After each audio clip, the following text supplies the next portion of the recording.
If you're here, you probably understand that some true crime stories, well, they stick with you. Not always the ones with neat solutions, but the ones that leave you feeling genuinely disturbed, maybe even questioning things a little. Today, we're sharing two accounts like that. They come from the files of a private investigator, an independent guy working way out there in a small, semi-remote Canadian town. Think endless boreal forests surrounding everything. Real isolation. It's the kind of place where, strange things can happen and maybe go unnoticed. This PI deals with personal cases, sometimes paranoia, sometimes things that just don't make sense. It keeps names and locations private, obviously, but these two stories, they really got under his skin. And that setting is crucial, isn't it? The isolation in a city, weirdness gets lost in the noise. But out there in that kind of deep silence the PI talks about, anything out of the ordinary feels amplified. It feels intentional almost. Makes the hair on your neck stand up. Absolutely. So let's get into the first one. It starts with a cold call. An older man, late 50s, maybe early 60s, sounds utterly terrified. He's convinced his wife and her friends, this little book club they have, are actually plotting to kill him. He sounded completely worn down, exhausted. And what was really getting to him, what made it feel real, was this pattern. Every single morning, around 4 a.m., bang, he's jolted awake by this incredibly loud, frantic sound. Like a pack of dogs, he said, barking and snarling, but all together, like unnaturally synchronized. And when he wakes up, startled by this noise, he sees something even stranger. His wife, who should be asleep next to him, he sees her standing completely still in the bedroom doorway, flanked by two other elderly women who look like her friends from the book club, just staring at him, motionless. But they don't stay. No, before he can even grab his glasses, properly focused, they just sort of stumble away. And then he finds the back door of the house unlocked and slightly open, every single time. Okay, so the PI has to check the basics first, right? Yeah. The client insists he can move, so it's probably not sleep paralysis. And the carbon monoxide detector is working fine. No easy explanation there. It's that open back door detail that really pushes it beyond just a nightmare or a hallucination. Something physical is happening. Exactly. So the PI agrees to do a stakeout. He drives out there late one night, describes the roads as just pitch black, utterly empty. He said the isolation itself felt menacing, like a heavyweight. He finds a spot down the street, gets his camera ready, and just waits. It's dead silent for hours. Then, 3:30 a.m., right on schedule almost, that quiet just shatters. This incredibly loud, distorted dog barking sound erupts. He said it was loud enough to make his car vibrate slightly. Yeah. It just sounded wrong, too mechanical maybe, too perfectly in unison. And this is where it goes from strange to genuinely nightmarish. He glances in his rearview mirror, catches movement. 3 figures disappear on the sidewalk like they walked out of the shadows. 2 are small, kind of hunched or shriveled looking, and 1 is taller, paler, all wearing these stark white dresses, moving slowly towards the client's house. Like NPCs spawning in a game almost. Yeah, exactly. That's how he described it. Like they just entered the draw distance. And as they pass his parked car, he hears their footsteps echoing on the empty street. He focuses his camera, tries to get a clearer look, and that's when he realizes. The horror of it hits him. It's not 3 old women. What is it? It's 2 old women, the friends. And they're dragging something between them, a life-sized mannequin. It's rigid, stark white, almost like a corpse, and it's dressed in a white nightgown, identical to the one the client said his wife wore. Oh, wow, just dragging it down the street. Dragging it, silently, methodically, right past his car, up the driveway, and into the client's backyard. He assumes they unlocked the back gate somehow. Then they just disappeared with it. The staging, the sheer effort involved. Yeah. Procuring a mannequin, dressing it like the wife, for what? A 4 a.m. ritual? It's deeply unsettling. He immediately calls the client inside, tells him what he saw, tells him to make some noise, turn on lights. That apparently scared them off. The husband comes rushing out, shaken, needs to see the proof. Later, the PI shows him the footage, the photos, the 2 women, the mannequin. The husband just goes white as a sheet, but then surprisingly, he just sighs, like this huge weight lifted. Relief. That seems unexpected. Yeah, profound relief. It turned out, after the husband confronted his wife, the truth was, sadder in a way.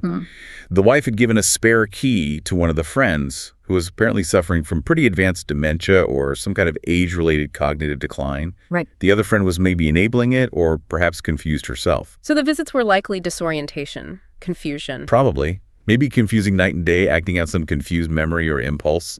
The visits stopped completely after that.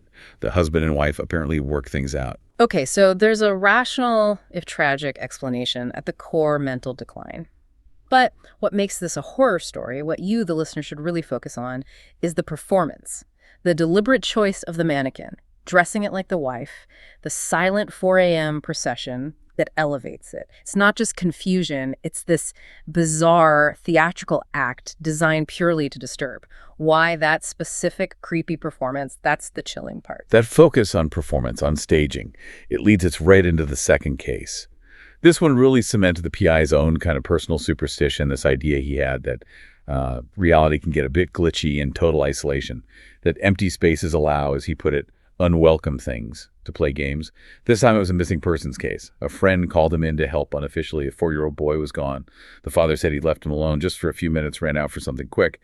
Early leads suggested the boy might have been seen getting into an olive green SUV with a woman who looked like his mother. And the mother didn't have custody, right? Correct. She had lost custody. So the immediate theory is parental abduction. Which usually involves flight, hiding out, maybe crossing state or provincial lines. You don't typically expect elaborate scenes. The goal is usually just to disappear with the child. Exactly. So the PI gets the mother's last known address, an isolated cabin deep in the boreal forest. He starts the drive out there. He described the forest itself. It was beautiful, undeniably, stunning even. Yeah. But he had this awful feeling, like a knot in his stomach. He said the beauty felt like a horrible, sprightly facade, like it was masking something really dark underneath. It took him ages to get there, rough roads. Finally, he finds this clearing, and there's a cabin, surprisingly modern looking, not some old shack. And parked right there, plain as day, is the olive green SUV. He ran the plates later registered to the mother, the front door of the cabin, wide open. Okay, that's immediately raises flags. An open door in that kind of isolation. Yeah. He gets out, approaches cautiously, and then he hears it. Faint at first. A humming sound from inside. Soft, kind of melodic, like someone humming a simple tune.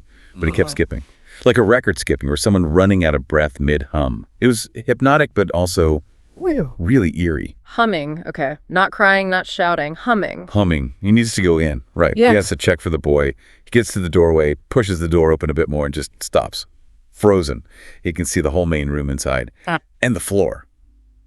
The entire floor is covered. Just carpeted in these long, spindly tree branches. Branches, like firewood? No, not like firewood, like deliberately cut long, thin branches, laid out meticulously, overlapping, covering every square inch of the floor, like some kind of weird natural carpet. It was the only thing on the floor. Except right in the middle, there was a small white coffee table. And on top of the table, a portable CD player. That was the source of the skipping, humming sound. Branches and a CD player, nothing else. No furniture, no signs of struggle, no kids' toys. Nothing. Just the branches covering the floor, the table, and the CD player humming its broken tune. The sheer wrongness of it. The deliberate, unnatural arrangement. It hit him hard. This speaks volumes about intent, doesn't it? If the goal was just to grab the kid and run, why this? Why spend hours, presumably, cutting and arranging branches? Setting up one specific sound source, it serves no practical purpose for escape. It feels purely symbolic. Or like a deliberate misdirection, designed to confuse anyone who finds it. Totally. He said it was pure psychological shock. He didn't even go inside fully. He just backed away slowly, got back in his car, drove until he had signal, and called the police. They swarmed the place, of course. Forensic teams, search parties. What did they find? Nothing. Absolutely nothing. The cabin was deserted.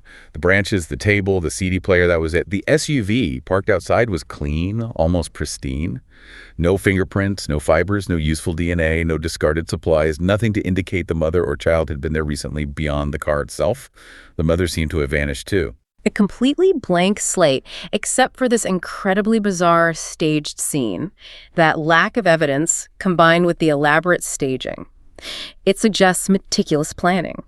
She cleaned up perfectly, but left the strange scene. Why? It's baffling. Like she wanted that weirdness to be found. It's a signature, maybe, a way to throw investigators off, make them waste time questioning the meaning instead of just tracking her. Or maybe something else entirely. It's meant to unsettle, to leave a question mark hanging in the air. And it worked. Neither the little boy nor his mother were ever seen again. Vanished completely. The PI's best guess. His logical brain says the mother staged the scene purely to confuse and delay. Then she either somehow slipped out of the area entirely or, and this is the darker thought, she took the boy and walked deeper into the boreal forest. Off the grid, into thousands of square miles of wilderness. Yeah, with minimal supplies probably. If they went that way, they likely didn't survive. Became part of the forest she used for her strange stage set. So those are the two accounts, two dives into the PI's unsettling files. The mannequin walkers at 4 a.m., the silent cabin filled with branches, cases where standard investigation hits a wall because the motive isn't clear, the actions defy logic. And notice, in both stories, the real horror isn't necessarily violence. It's the calculated, silent, bizarre performance. The mannequin ritual, the branch-filled room.